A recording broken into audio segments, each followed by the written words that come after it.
Hyvät kuulijat, kun minulla on suotu tilaisuus esittää tervehdys Pielavi-seuran järjestämässä ensimmäisessä kotiseutujuhlassa, niin sallittaneen, että tarkastelen kotiseudun merkitystä yleensä, mutta ehkä tässä tapauksessa erikoisesti minulle henkilökohtaisesti. Kuten ehkä lienee tunnettua, isäni ja äitini eivät olleet pielaviveteläisiä. Isäni oli syntynyt 1873 Karttulassa, metsätorpassa Koivujärven takana. Kesällä 1957 oli minulla tilaisuus professori Vilkunan kanssa vierailla ensimmäisen kerran isäni synnyinpaikalla erään henkilön opastamana, joka oli niin vanha, että hän oli nähnyt tuon torpan vielä seisovan pystyssä. Kun me sousimme Koivujärven yli sille paikalle, jossa tämä torppa aikoinaan oli sijainnut, havaitsimme, että se oli autio. Suuri kuusi kasvoi sillä paikalla, jolla meidän oppaamme tietojen mukaan oli torpan uuni sijainnut. Ja torpan edustalla oli pieni aho, joka oli täynnänsä kiviä, kiven vieressä. Me emme voineet käsittää, että siinä aikoinaan on kuitenkin ollut perunapelto. Ainoa tilkku maalaa, joka oli viljelty. Minusta tuntui uskomattomalta, että tuolla paikalla on suuri perhe voinut elättää itsensä. Ja silloin ajattelin, että jos nyt Suomessa voidaan säätykierrosta puhua, niin se on verrattain nopea sen vuoksi, että siitä ei silloin ollut kulunut 90 vuotta, kun minun isäni siinä syntyi ja minä nyt tasavallan päämiehenä kävin tutustumassa hänen synnyin paikkaansa, joka oli autio. Isäni aloitti elämänsä metsätyömiehenä. Hän ei luonnollisestikaan ollut käynyt mitään kouluja. Niin kuin Paavo Ruotsalainen sanoi, hän oli Petäjäfabriikin koulussa oppinut. Hän oli oppinut enemmän kuin Paavo Ruotsalainen, joka ei osannut lukea eikä kirjoittaa. Minun isäni osasi lukea ja kirjoittaa. Ja todennäköisesti hyvän laskupäänsä ansiosta hän alle 30-vuotiaana pääsi metsätyömiehestä nousemaan metsätyönjohtajaksi. Työansioillaan hän joutui Etelä-Savoon, Kangasniemen pitäjään, Savon ja Hämeen rajamaille. Siellä hän meni naimisiin erään pientilallisen tyttären, 18-vuotiaan tyttären kanssa. Ja työansioittensa vuoksi hän joutui siirtymään sitten Pielavedelle, jossa hankki itselleen Lepikon torpan. Siellä minä synnyin 2 päivää vaille 63 vuotta sitten.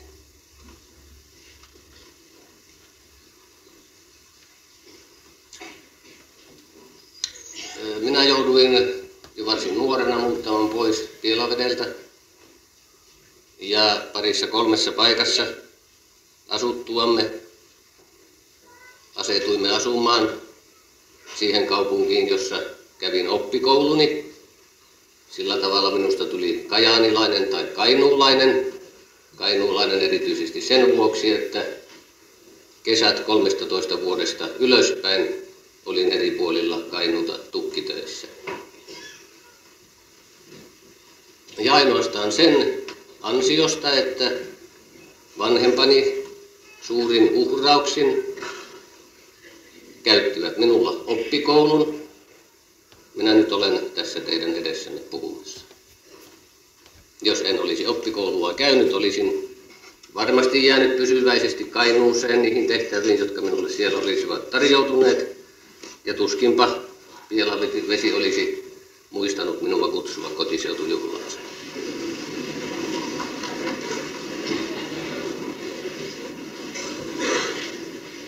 Voidaan siis sanoa, että minulla varsinaisesti ei ole Pielavesi kotiseutu, vaikka se on minun synnyinpitäjäni, mutta minulle on kuitenkin jäänyt monia hyvin kauniita ja mieluisia kuvia Pielavedestä.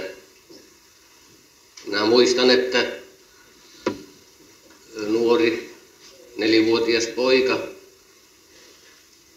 hyvin uteliain silmin katsoi tuolta Lepikon pihalta avautuvaa kaunista, avaraa, vehreää näköalaa. Sehän on sillä tavalla, hyvät ystävät, että ihmiset eivät muista nuoruudestaan muuta kuin kauniita aikoja ja nimenomaan kesä. Ja niin minullekin on jäänyt erityisesti kesä mieleen Lepikon torpan pihalta. Ja jos te käytte katsomassa kauniina kesäisenä päivänä näkymää, joka Lepikon torpan pihalta avautuu eteenne, niin se on todella kaunis. Taikka minulla on kenties jäänyt mieleen huhtikuun pakkasaamu, aurinkoinen pakkasaamu, jolloin aurinko heloitti kirkkaasti ja kylmä puri poskipäitä ja oli hyvä hankiaiskeli. Se on eräs muisto, joka nuoren pojan mieleen on jäänyt vuosilta, jotka elin Pielavedessä.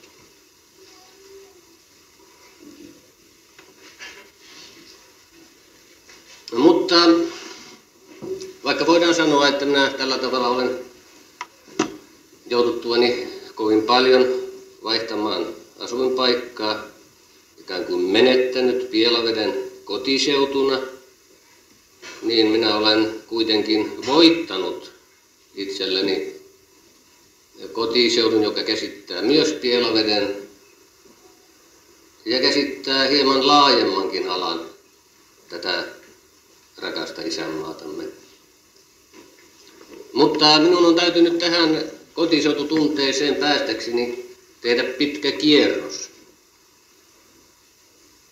Niin kuin ehkä tiedätte, minä jouduin politiikkaan ikään kuin sattumalta.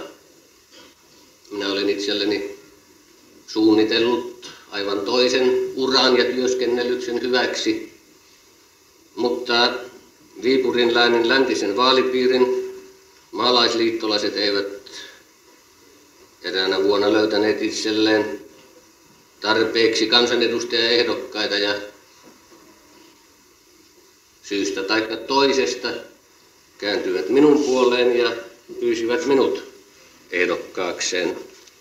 Ja sillä tavalla minä jouduin ilman omaa syytäni kansanedustajaksi. Ja sen jälkeen, kun rauhansopimuksen vuoksi me olimme menettäneet ne alueet, joilta minä olin kansanedustajaksi valittu, minä siirryin Oulun läänin kansanedustajaksi ja silloin pääsin takaisin suunnilleen samoille alueille, joista olin elämäni alkanut. Ja nimenomaan 1950-luvulla, jolloin toimin kansanedustajana Oulun läänistä ja jolloin hallituksen päämiehenä jouduin perehtymään tavallista huolellisemmin maamme eri osien oloihin ja maamme eri osien yhteiskunnalliseen ja taloudelliseen elämään ja kehitykseen, vasta syvällisesti näin, kuinka suuressa määrin olosuhteet raukoilla rajoilla, niin kuin tavataan sanoa, Pohjois-Suomessa, Itä-Suomessa ja köyhässä Keski-Suomessa eroavat niistä olosuhteista, jotka vallitsevat Etelä- ja Lounais-Suomen alueilla. Ja silloin ymmärsin, että saattaa olla elämäntehtävä työskennellä niillä keinoilla, jotka politiikan piirissä ihmiselle tarjoutuvat näiden alueiden taloudellisen ja henkisen kohottamisen hyväksi. Ja tämän perusteella voisin sanoa, että minun kotiseutuni on Pohjois-Suomi, Itä-Suomi ja Sisä-Suomen vähävaraiset alueet. Ja minun läheisimmät ystäväni, ihmiset, joiden hyväksi ensisijaisesti työtä haluan tehdä, ovat näillä alueilla asuvat ihmiset. Heidän ammattiinsa, heidän varallisuustasonsa, heidän oppiarvoihinsa ja heidän poliittiseen mielipiteeseensä katsomatta. Sillä tavalla kuvittelen, että olen monien kiertoteiden kautta päässyt siihen kotiseututunteeseen, joka tänä päivänä minun mieleni täyttää. Minä tunnen erittäin hyvin, että minä olen Pielavedellä syntynyt. Minä tunnen erittäin hyvin, että juuri Pohjois-Savossa ovat minun esi-isäni eläneet. Minä tiedän erittäin hyvin, kuinka monen täällä elävän suvun kanssa minä olen sukulainen. Minä pyysin äsken akateemikko Vilkunalta, jolla on 1000 kertaa parempi muisti kuin minulla, lyhyttä luetteloa siitä, minkä sukujen kanssa minä olen tai minun esi-isäni ovat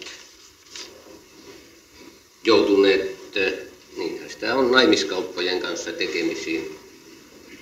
Ja hän kirjoitti luettelon, joka varmaankaan ei ole täydellinen.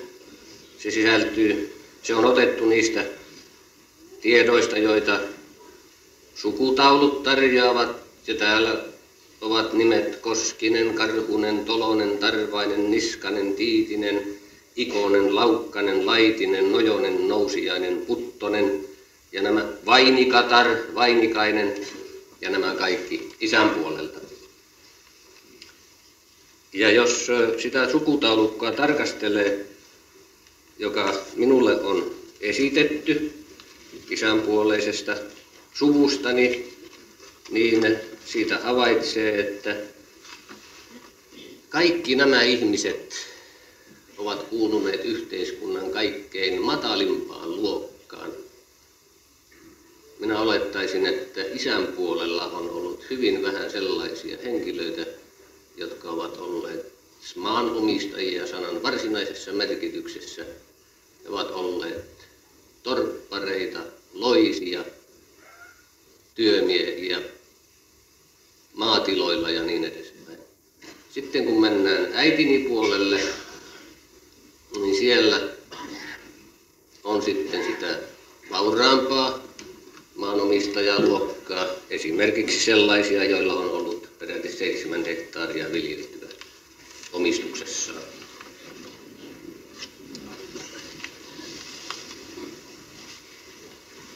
Niin tällä tavalla minun kotiseututunteeni on syntynyt. Se ei ole sellaista kotiseututunnetta, josta minä saatan kadehtia ihmisiä, niitä, jotka ovat syntyneet omalla paikkakunnallaan, eläneet siellä kaiken elämänsä ja elämäntehtävänsä siellä suorittaneet. Minulla ei sitä onnea ole tarjottu. Minä olen joutunut juuri isäni liikkuvan ammatin ja työtä etsivän ammatin takia asumaan usealla paikkakunnalla. Ja ellen minä olisi joutunut poliittiseen elämään, minä kenties olisin tuntenut itseni hyvin juurettomaksi ihmiseksi juuri sen takia, että minä en olisi löytänyt itselleni sitä uutta kotiseututunnetta, joka nyt minulle on syntynyt, kun olen saanut poliittisen toimintani avulla perehtyä asioihin ja nähdä, kuinka minulla on kotiseutu, paitsi että se on koko maa, erityisesti näillä alueilla, joissa olen tuntenut kutsumuksenani olevan tehdä työtä niin, että nämä alueet joskus pääsisivät samalle tasolle kuin paremmassa osassa asuvat suomalaiset ja että sillä tavalla voitaisiin tästä yhteisestä isänmaasta todella luoda sellainen koti, jotta me tunnistimme kaikki olevamme yhdenvertaisia ja voisimme todella juuri tämän oikeudenmukaisuuden perusteella, jonka me käsittäisimme maassa vallitsevan, rakentaa tätä maata paremmaksi asuinsijaksi tuleville polville. Tervehdyspuheen pitäjä täällä mainitsi, että olen erääseen ulkolaiseen linnaan antamassani vaakunakilvessä esittänyt oman käsitykseni siitä, mikä voidaan suomalaisen miehen aateliskilpeen tunnuslauseeksi asettaa. Minulla ei mitään aateliskilpeä ole, mutta kun saa korkean kunniamerkin tuosta maasta, täytyy keksiä itselleen aateliskilpi. Ja täytyy keksiä itselleen myöskin tunnuslause tätä aateliskilpeä varten. Minun tunnuslauseeni todella oli tässä tämä vanha suomalainen sananparsi, sitä kuusta kuuleminen, jonka juurella asunto. Sehän on selvää, että se sopii meille kaikille. En minä halua sitä omistaa itselleni enkä kieltää muilta.